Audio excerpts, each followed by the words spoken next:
So, AI for games, AI for gamers. Thank you for all showing up here. This is more than I usually see at my students in my lectures at the University of Essex. They tend not to recognize 10 o'clock as a time. 11 o'clock, maybe, that's when the sun comes up. So today, I'm going to be talking about applying artificial intelligence techniques to games.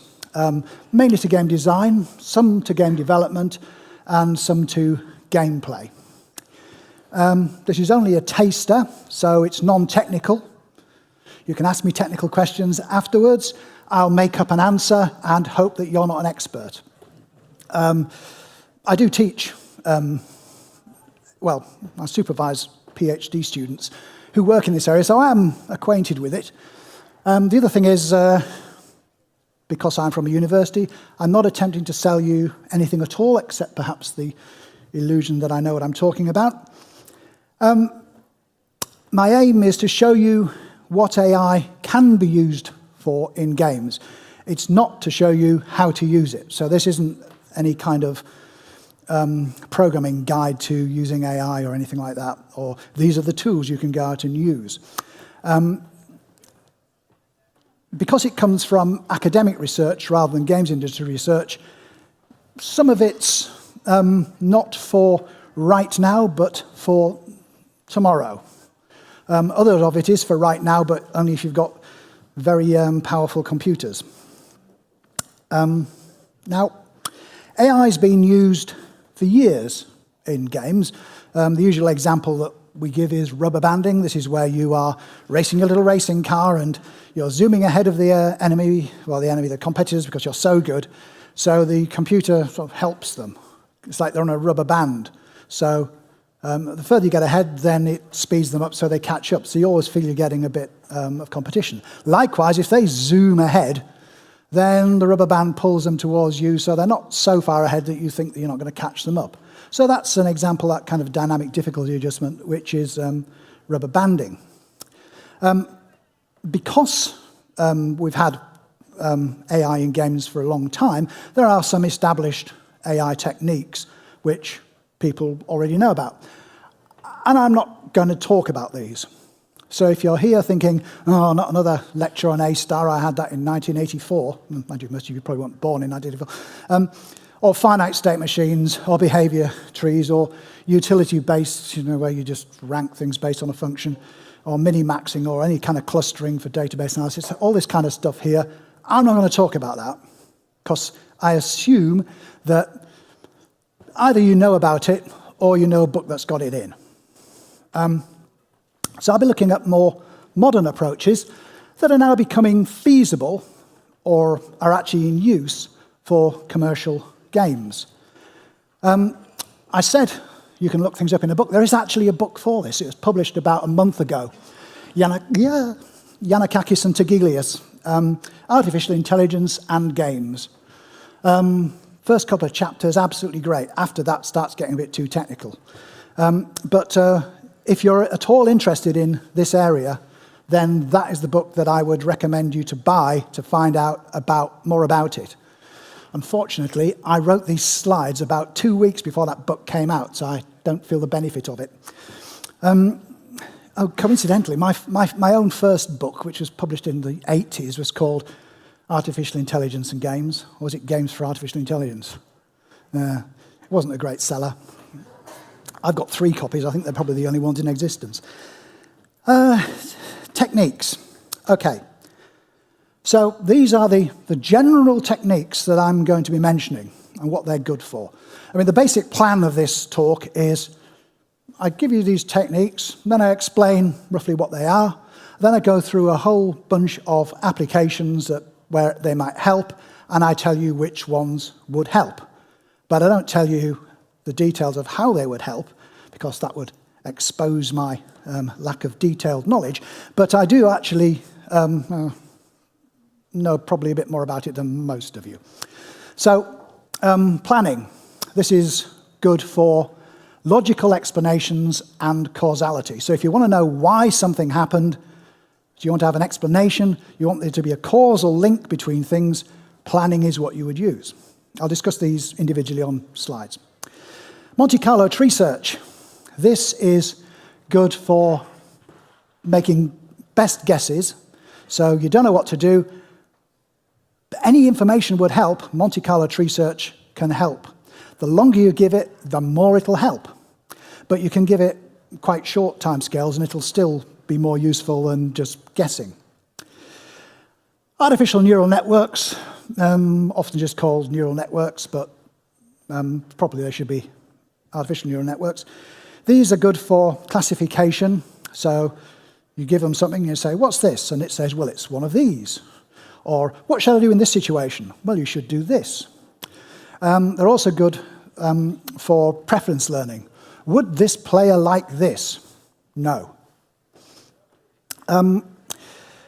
Evolutionary algorithms, they're for creative search. So you're looking for something, a creative solution to something.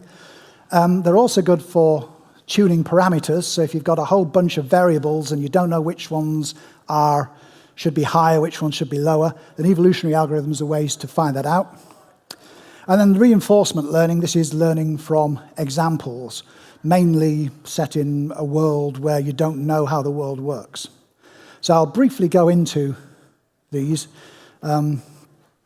just to give you a flavor of how they operate. Now, planning. I actually do know about planning. This is what my PhD was in. And of course, things haven't moved on since 1987, but nevertheless. Planning assumes that the world can be described as a state. So a state is, imagine a game chess. You're playing the game chess, and suddenly someone, you think, oh, I've got to go and get a pizza. I shall write down where all the pieces are, whose turn it is, whether someone's castled or not, and I'll just put that on a piece of paper, stick it in a drawer. You just recorded the state of that game. 50 years later, you could open the drawer and say, what the hell is it? Oh, yeah, and then you could carry on playing the game of chess. So that piece of paper is a state. So planning assumes that you can store the whole world as a state. And it uses a set of operators. Operators have preconditions and effects. So a precondition says, if this is true, then you can do the operator, you can apply the operator, whereupon this will be true. So the precondition for emptying a jug is that there is something in the jug. You can't empty a jug if there's nothing in it. So, but if there is something in it, then it says, okay, there's a precondition, jug is full. If I apply the operator empty jug, then a new world, a new state will appear in which the jug is now empty and there's whatever the jug had all over the floor. So this is what planning uses. Now, if you execute an operator in one state, it transforms the world into another state. Your aim is to get from an initial state, what the world is like now, to a goal state, how you want the world to be. So if I want a goal, well, that was a bit of a slip. If I want a goal, which is for me to be incredibly wealthy, then I could create a plan which would involve murdering my wife, finding somebody incredibly wealthy who thinks I'm attractive, probably blind, marrying that person and then murdering them. That would be my plan.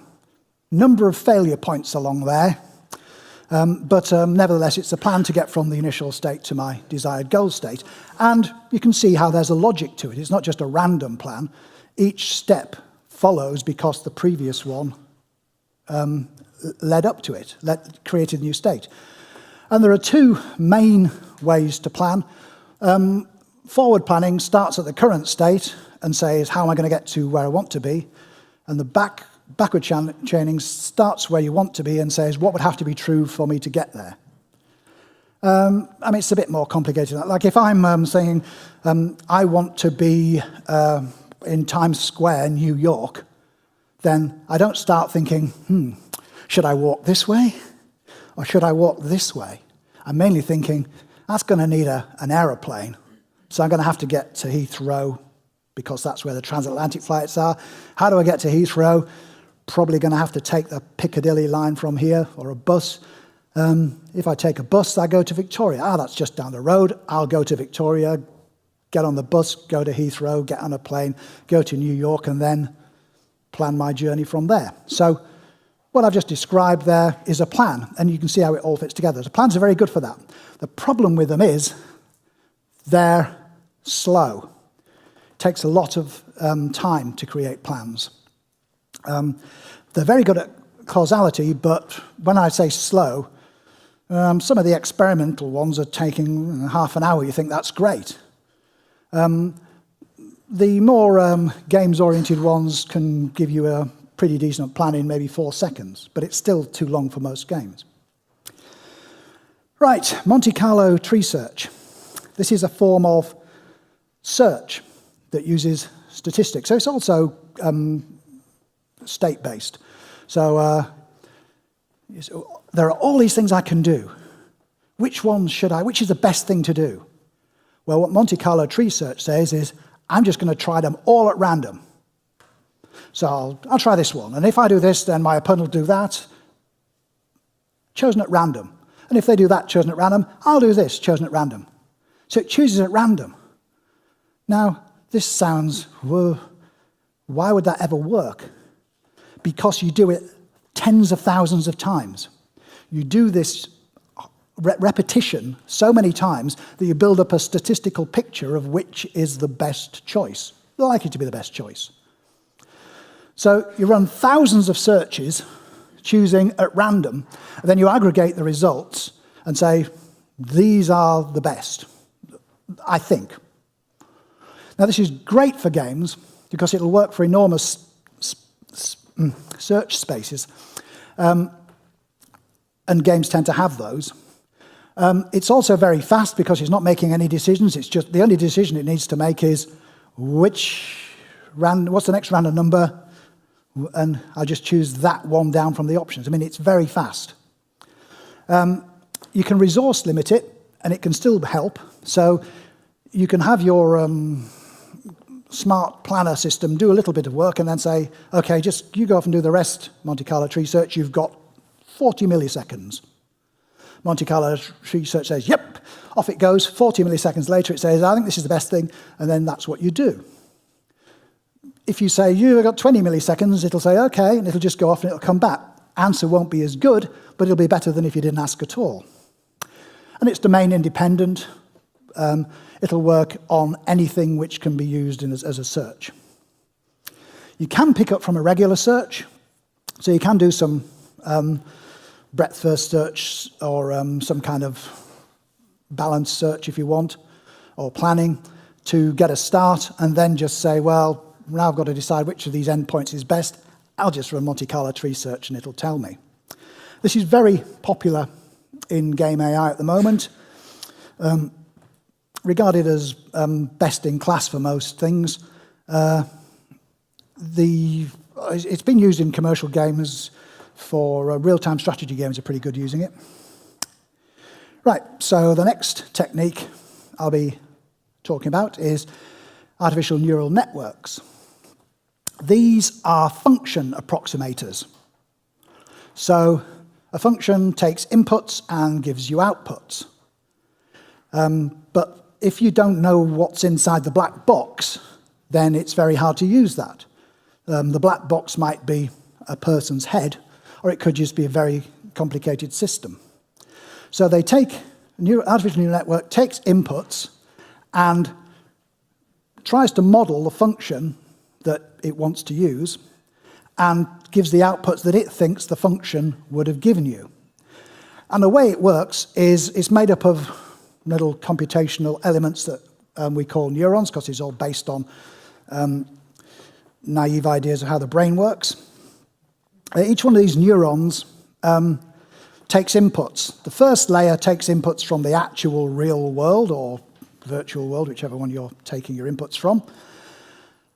And it combines them, passes them to one or more other layers, they're called hidden layers, and then it reaches an output layer, which is the one that produces the output.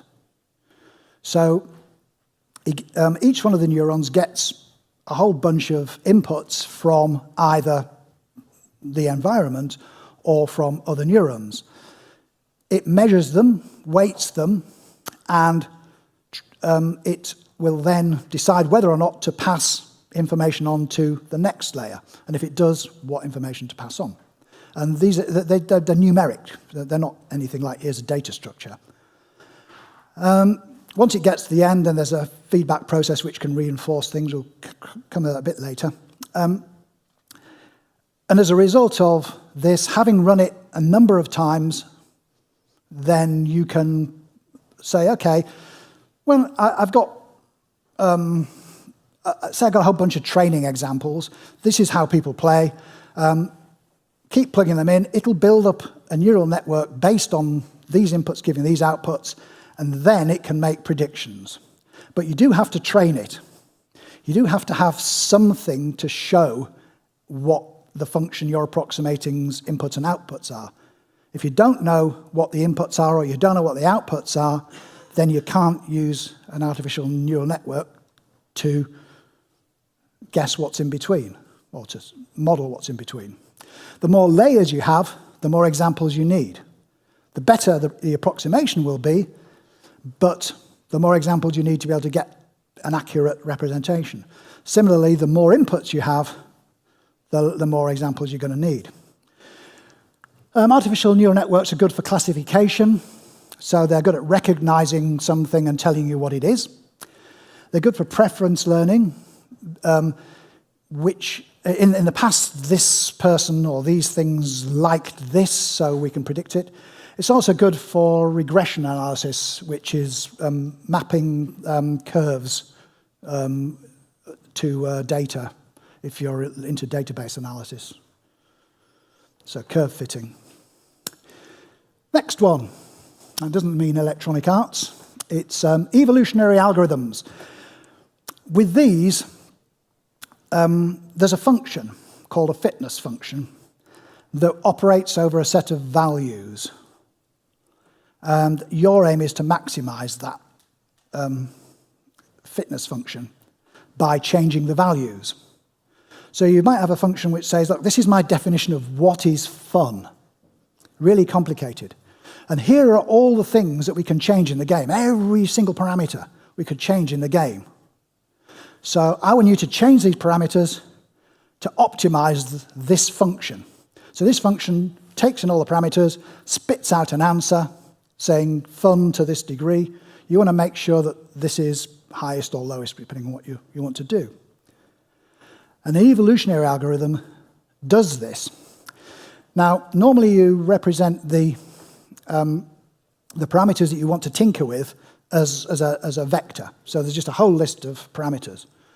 And those vectors can represent anything. So they could just be numbers, but they could be numbers that are associated with actions.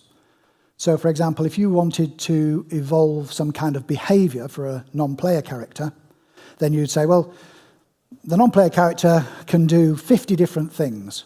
I want to create a behavior tree for them. What order should I put those 50 things?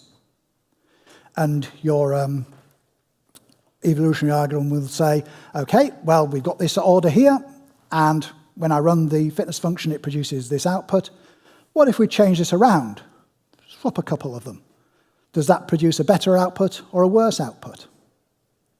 If it produces a better output, then you've evolved it. If it produces a worse output, you don't. Now, what happens is they don't just change one, they'll change lots. So you'll get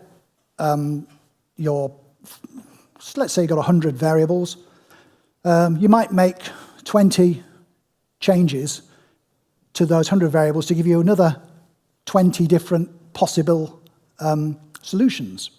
And then you run your fitness function on each one of those. Whichever one's the best, or whichever few are the best, you keep them, and then you evolve those and some of the other ones. So you keep making these changes, mutations they call it, because, again, this is based on biology, at least computational ideas of biology, not actual biology. So it keeps a set of potential solutions, and it mutates them. It might say, okay, this is effectively a list of ones and zeros. What if I just change that 1 to 0? What if I change that 0 to 1? What if I make all of them in this area 0? What if I swap these two round? So it just makes changes which are called mutations.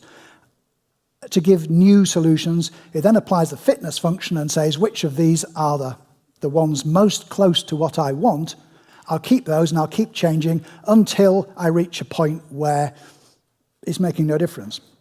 It's a hill climbing algorithm, so you might find the best here, but if you'd have just taken a bigger set, there might have been another better one wider. So you want to keep as many options open as possible. So you retain the best. You might keep some bad ones just in case they do lead to other things. Another way you can do it is instead of just mutating a solution, you can take two solutions and breed them. So you say, well, okay, well, this one's a good solution, this one's a good solution. Let's mash them together and generate some more possibilities based on these two. And this makes it a genetic algorithm. So a genetic algorithm is just a kind of evolutionary algorithm that takes, instead of just mutating one, it mutates the combinations of more than one. There is a combination of this with artificial neural networks called neuroevolution. The idea here is that you use an evolutionary algorithm to create the inputs for your function recognition. That's useful for things like automatic game playing. So if you want to write a program to play a game, then you'd probably be looking at that. But you probably don't want a program to write to play games, so it's maybe not going to be useful to you here. Now, reinforcement learning. This tries to optimize some rewards from the environment. So you place your agent in some kind of environment, and when it does things, it gets reward, pleasure or pain, something like that. And you want to maximize it. So the agent will try something.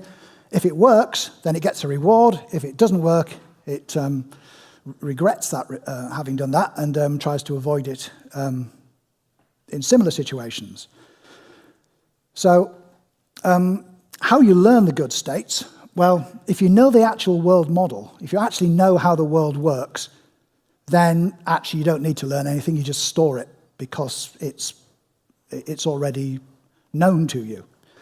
Where reinforcement learning really comes in is when you've got a world where you don't really know how it works. You don't, as the agent, understand the environment. You're trying to figure out, well, what kind of things are good, what kind of things are bad, without knowing, in general, things like do not touch hot things. The way that you would do this is to try and predict what the action that you're about to take will lead to. So if I do this, is that going to give me a reward or not, based on what I know before, usually some kind of Markov decision process. So it's trying to figure out what you're doing. Is it a good idea or not? One way to do that is use Monte Carlo tree search. Just say, well, if I do this, what are all the things that could possibly happen, statistically, good or bad? A slightly better way is temporal difference learning, which tries to predict what the next state's like based on what the current state's like. But again, these are things, I don't want to get into too much detail here, probably I have already. I'm just trying to give you the impression of how these work. And the information here, it passes back as far as you want up the tree using, well, gradient descent. Okay, so you'll be pleased to know that you can probably wake up now, because I've stopped talking about the individual techniques, and I'm now going to talk about how you can apply them. So this is the main thing I'll be talking about here. Let's just see what time. Okay, great. I've got enough time. So I'm going to spend a slide each on a number of areas where these methods can help with games. Whether that's with game design or analyzing games or whatever. Sometimes, in fact often, it's not so much as can help as are helping, because there are games that use these things. There's a PhD program in the UK called IGI, Intelligent Games, Games Intelligence. It's for matching artificial intelligence and games. We have 50 students, over 50 students, working in this area. Largest collection of games and AI research in the world. At the universities of York, Goldsmiths, Queen Mary, and Essex. Used to just be York, Goldsmiths, and Essex, but our main professor, Upton, left for Queen Mary. Got poached. If only we'd have offered him money. Oh well. So what I'm hoping is that in the rest of this talk, I'll describe some situations which you'll recognise as being perhaps relevant to you, and it might spark an idea, and you can think, oh, well, I'll look at that a bit later, afterwards. Or get one of my minions to do it if you're in that position. So, first thing I'm going to do is talk about game balance. This is actually the most complicated of the examples I'm going to give. So, if you understand this, you're clear for the rest of the talk. If you don't understand this, well, at least you know it's not going to get worse. So, suppose you've got a game with a ton of cards, like Magic the Gathering, something like that, or Hearthstone. They've got skills, or they've got some kind of different units. Whatever they are, you've got a whole bunch of them, and they've all got different parameters. How do you know that there's no dominant strategy? That people aren't just going to play this game and think, well, if I always do that, then I'm going to win. So everybody has to do that. How do you know that none of the cards or the pieces or whatever are overpowered? Well, traditionally what you did was you as a game designer sat down and you put in what you thought were reasonable values for all the numbers that you had to give numbers for. Then you play tested it, and when things went out of whack, you did some tweaking and you play tested it some more. Now that's all right in the main, but if you've got 500 cards, it's going to be quite awkward. Going to take a lot of time. So, you remember that when I was talking about a vector of arrays, I said that evolutionary algorithms were good for that, genetic algorithms. And you can do that. You can tune parameters to fit the design's needs. So the designer, when the designer is specifying, they're not saying things like, I want this card to be balanced. The designer's thinking more along the lines of, I want it so that all the cards of this type are going to be used this many times. I want it so that there are going to be games which can be played which are not going to rely on any individual card. And the designer can specify what they want their game to be played like, what they want the player experience to be. This is a fitness function. So we've got a fitness function. And a genetic algorithm is good because you can take all the variables, tinker with a few, compare it to the fitness function. But the problem is that fitness function that the designer has is a fitness function that's not really compatible with what the game, what the output of the genetic algorithms are. Because to find out if a game's balanced, you actually have to play the game.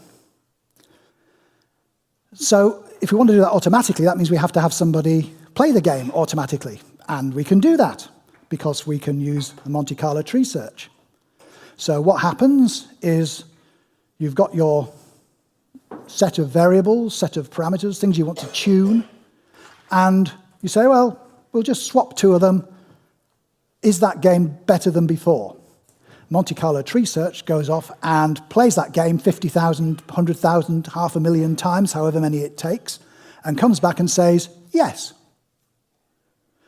And it does that fairly quickly. But your problem is, you're not just doing it if you swap one variable, because if you've got 200 cards and they've each got 5 variables, and there's 1,000 variables, and you want to optimize all of them, you're going to be changing hundreds of these variables, perhaps at the same time. And if you want to run Monte Carlo tree search on that, suddenly you've just gone up by two orders of magnitude. You can do it, and it'll take you 2 weeks to get the answer. This is how you should balance your variables. And And it's possible, but 2 weeks is a long time to wait.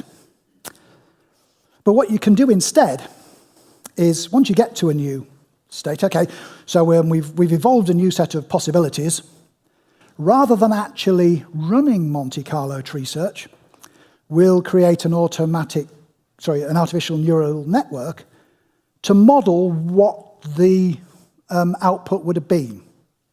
Now, it's not going to be accurate, obviously, because each one of the initial states is going to be different after the change. But it turns out that it doesn't actually have to be all that accurate. About 70% accurate is enough for you to be able to pull out changes which are going to make improvements and reject ones that aren't. So what you can do then is you can train an artificial neural network on what Monte Carlo tree search and the fitness function are giving you, and then you can use that function approximator to approximate those. That will run a lot faster than 50,000, 100,000 Monte Carlo tree searches hundreds of times. So you just do that kind of once, then when you make your changes, you have a look and run it through and say, okay, that's good. Afterwards, it might be 2 hours, it might be 20 minutes. You have, if this is your fitness function, Mrs. Designer, then these are the variables you should be looking at. This is what the value should be. Now that's pretty impressive. And yet, one of the students we had on IGI, Mihail from Romania, we don't have to get some good students from Romania. I hope they don't go back. He did this for Mindark in Sweden's game Compet. They were having terrible trouble. He went off there, did this 3-stage process in 3 weeks. They've now got complete balance. Anytime they want to add a new card, they put it in. It does the rebalancing, says, if you've got that one there, you're going to have to change this, or if you've got it on there, it just won't work because people are going to, it's overpowered or something. So this has actually been done. Now, as I said, this is the most complicated thing that I'm going to tell you about. So if you follow that, then the rest's not going to be all that complicated. It's not going to be too much of a problem. And if you didn't follow that, okay, well, maybe the rest will be a bit easier. Here's another thing, rapid testing. Suppose you make a change to your game design. So you've got a game and you make some change to it. How do you know you haven't broken anything? Now, it might not be to do with parameters, it might be to do with changing some code, how something works. You can't always, if it's not a parameter change, and you can't use the genetic algorithms on it. So how do you know that you've not broken your game? Well, what you do is you use reinforcement learning to train an artificial player to play your game. So you train a pretend person, an agent, artificial agent, to play your game. And you take performance metrics. Then you do the same thing for your changed version. And then you compare the metrics. And if it's broken, you will see. It might be that it fixes something that was broken. This is slow to set up because you do actually have to train the game train the agent on the game. But once you've done that, it just runs super quick. You can make changes. You can do A/B testing. Should do this, should do that. Make the changes, see what happens. Oh, well, that one's a better one. I'll throw that one away. Again, this is something that one of our IGI students, one at York, has been doing. AI opponents. So lots of computer games are single player, as in one human playing them, but they've got built-in computer opponents. You're playing against another person, but it's not a person, it's the computer. It's like playing chess against a computer.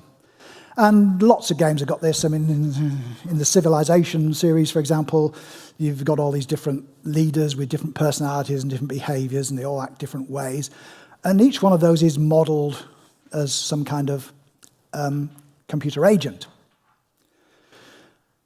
Now, we can use AI to control those things. I think we'll be hearing a bit more about it in the next talk from Mitu. there's a number of reasons you might want to control them. If you want your opponents to try and win, they're just going to try and beat you, then you would use Monte Carlo tree search. It would just search for as long as you let it and then tell you which was the best moves to do, the best course of action for your opponent. That's okay, but players tend not to like being thrashed every time. Do you want them to behave more human-like? In that case, you use an artificial neural network to model their personalities. You'd probably base that on input that you've trawled from examples of human play. So if you're doing something for, let's say it's a first-person shooter, not that that's a casual game, then, yeah, a bot controlling a character is going to go straight lines, make corners, and optimize its moves. But a human player isn't. A human player is going to go around and then slow down and look around corners and all sorts of things, make some false moves and then come back, change their mind. These are the kind of things which, if you're watching them, you might think, well, that's a human playing it, but it's not. It's been trained by watching what tens of thousands of humans have done while playing the game and modeling them as an artificial neural network. Do you want your AIs to adapt while they're playing? For that, you'd probably use a genetic algorithm.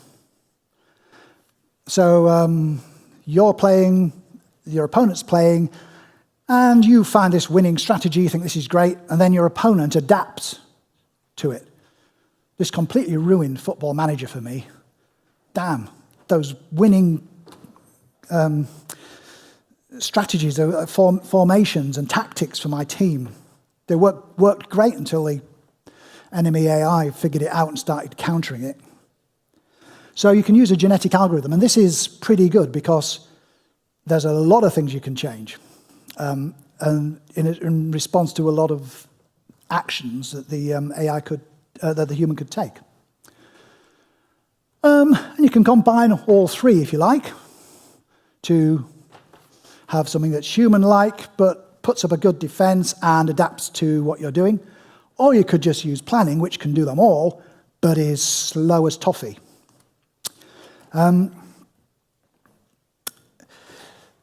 Artificial intelligent non-player characters. There are some non-player characters that do boring things that humans don't want to do.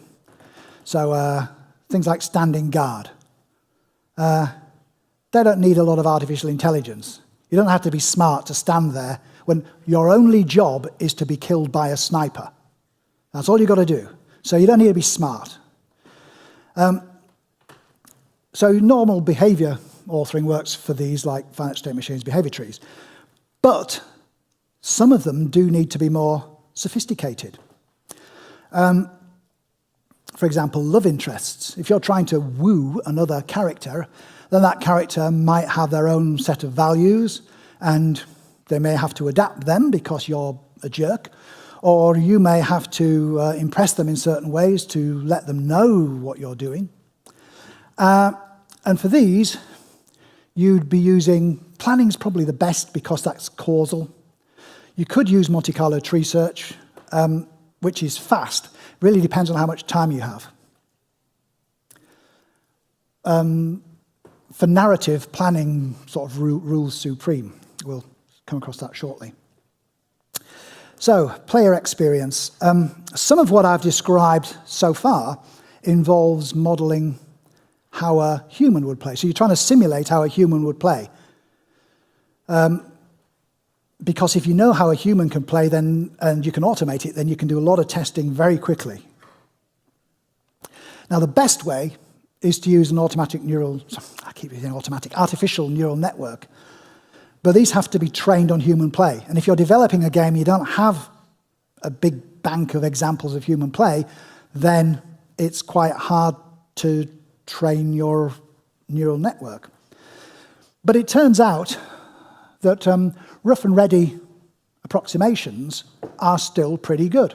I mentioned in the first example that about 70% was good enough to produce reasonable responses that a genetic algorithm could use. So you can use a genetic algorithm or unsupervised learning, it would be for when you're doing things, reinforcement learning, it would be for when you're in an environment and you just let the agent loose on itself. You don't say, go off and do these things. You just say, okay, just go off and try and optimize this function, and I'll leave you to it and come back tomorrow and see what you've got. So if you want, you can model a human using a sophisticated technique, and then having modeled it using that, you can build the artificial neural network, which will then be much quicker. You can use the same approach to find out whether your game will be fun or not if you have a definition of fun as a fitness function. That could be variable depending on the player. Some players may find one thing fun, some players may find another thing fun. If only there was some kind of theory of player types we could use. Ah, well. Procedural content generation. This creates new content in an automated way. Because creating content is expensive, it needs people, they need to do things, lots of it, and players eat it up faster than you can produce it. There's two forms of it. Autonomous, this does it with no oversight, so somebody walks to the edge of the universe and you just generate more universe and they don't notice. Or it could be assisted. This is where you're building your planet and the procedural content generator says, what do you think of this, designer? And you say, no, take it away. What do you think of this one? Yes, I'll take that one. I'll modify it a bit, but... So this is assisted. It's like acting as an assistant to you, creating all the things that you don't want, but they might be saying, oh, yes, actually, I quite like that. Oh, that's quite a good spot. I could put a city there. Yeah, I'll take that one. So evolutionary algorithms are the ones you'd use for both of these because they're very good at creative changes, creative AI. It's mainly used for things like world creation. You can also do procedurally generated graphics like textures and things and audio. You can combine it with player modeling to create adaptive games. So if someone's playing a game and you've got a model of what that player is, then you could use procedural content generation to generate the game that they would like. Some players hate this. The thing is that what people like changes.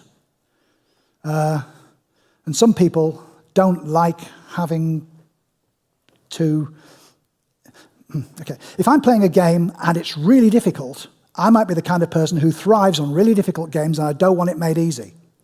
If I'm playing a game that's really easy, I don't want it made hard because I just had a bad day at work, all these student assignments to mark, and then now I'm coming along and now suddenly people are superpowered compared to what they were before. I just want to beat them up. I remember in World of Warcraft, first thing I did when I reached the level cap, which was 50 when I did it, was the very first thing I did was go back and kill Hogger, who was a character who gave me grief at level 9. And I knew I was going to take Hogger apart. I would have one-shot Hogger, and that's what I wanted. And when I went back, sure enough, there's Hogger, comes out, bam, eat that Hogger. What I didn't want to happen, which could have happened with dynamic difficulty adjustment, is for me to go to Hogger and then he's also leveled up and he whoops me, because that's not what I wanted. So procedural content generation, you can do it with this with adaptive games. You've got to be very careful though, because players end up gaming the AI rather than playing the game. Now, story generation, which I think the next talk is going to be a bit about. If you want to generate stories that make sense, you're just going to use planning. If you use Monte Carlo tree search, it will find a series of actions that get you from A to B, but will include nonsense things. So on the way to from here to Heathrow Airport, I make a diversion so that I can buy a shoe. Well, why would I do that? I don't need a shoe. Well, it gets you from A to B. Yeah, but it's unnecessary. I don't need to go and buy a shoe. Why would I want one shoe? It makes no sense. But Monte Carlo tree search doesn't care that it makes no sense. It just cares that, look, this is the best solution that I found out of the thousands and tens of thousands that I tried. So for stories, they've got to make sense. For that, you need planning. It's comparatively slow, but the thing is, you don't need the stories moment to moment. And you can create them over time. You can do them on a cloud and then download which is on a much faster machine than just download the solutions. And a lot of the kind of games that are story-based are turn-based anyway, or close to it. So you do have a lot more time.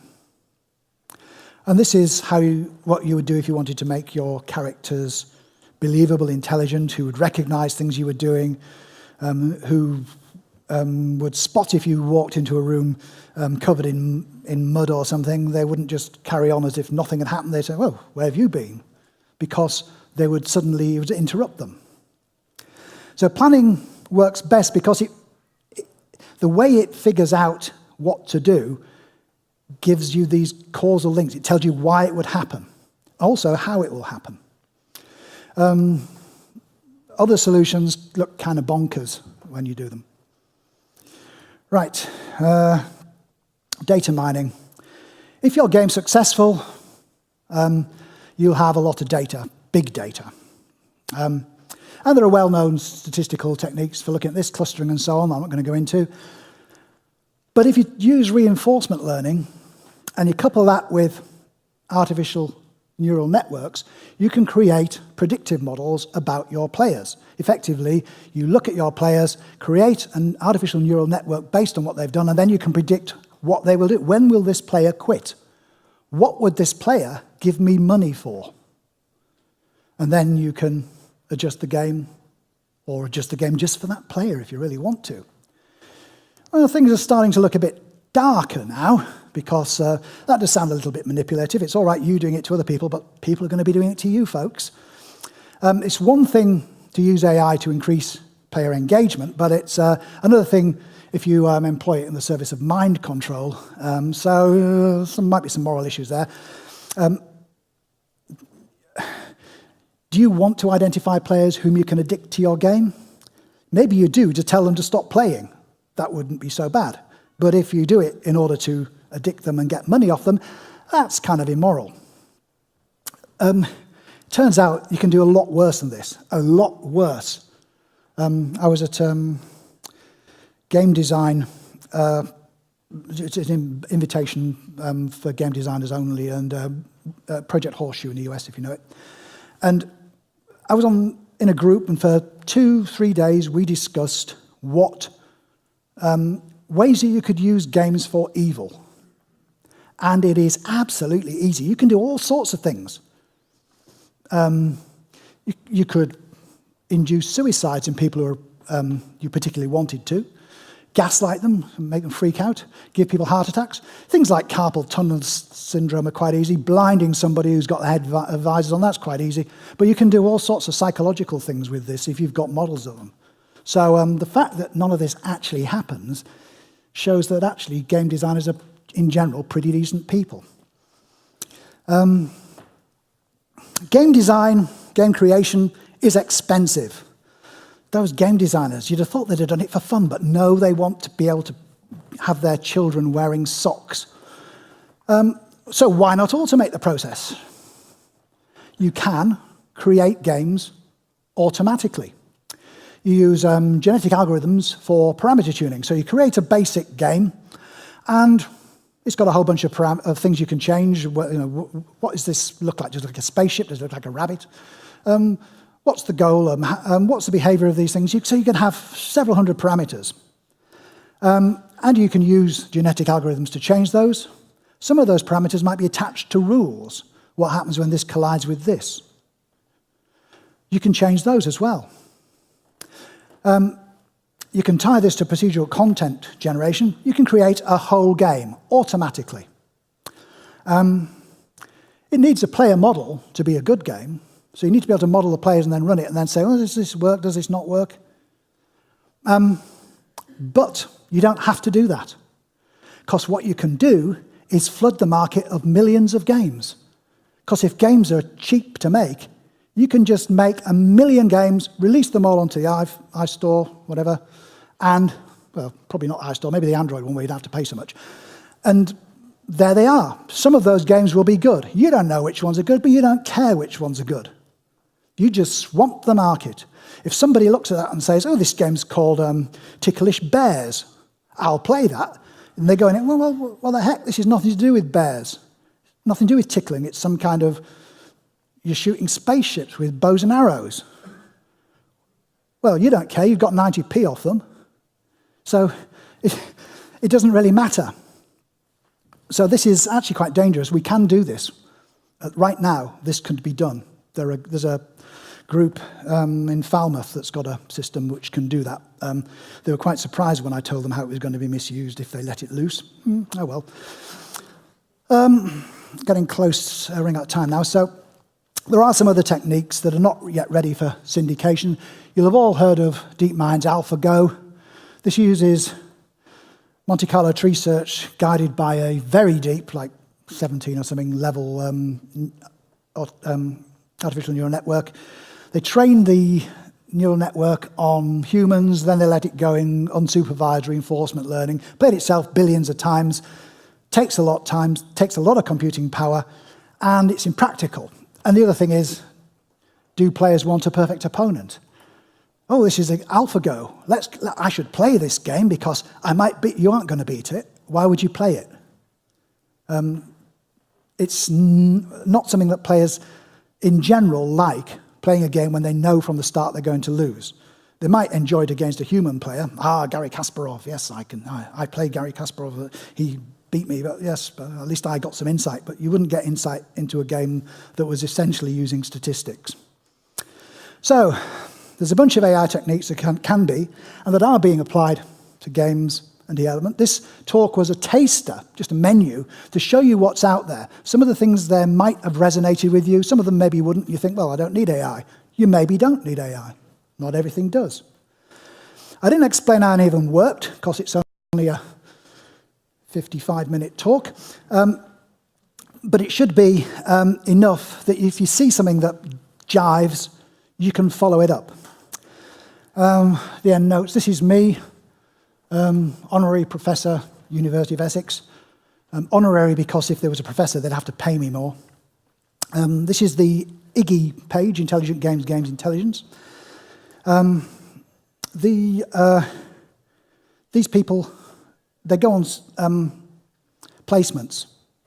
So if you're actually interested in catching a student who might be doing something that you could help with, and you're a bona fide games company that we can convince the Engineering and Science Research Council that it's a game company, then you might be able to catch one. Just email me about it afterwards.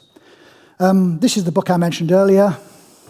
You don't actually have to buy it. If you're a cheapskate, you can just download it from there. But you probably should buy it because academic salaries aren't all that great. So it does look good on the shelf.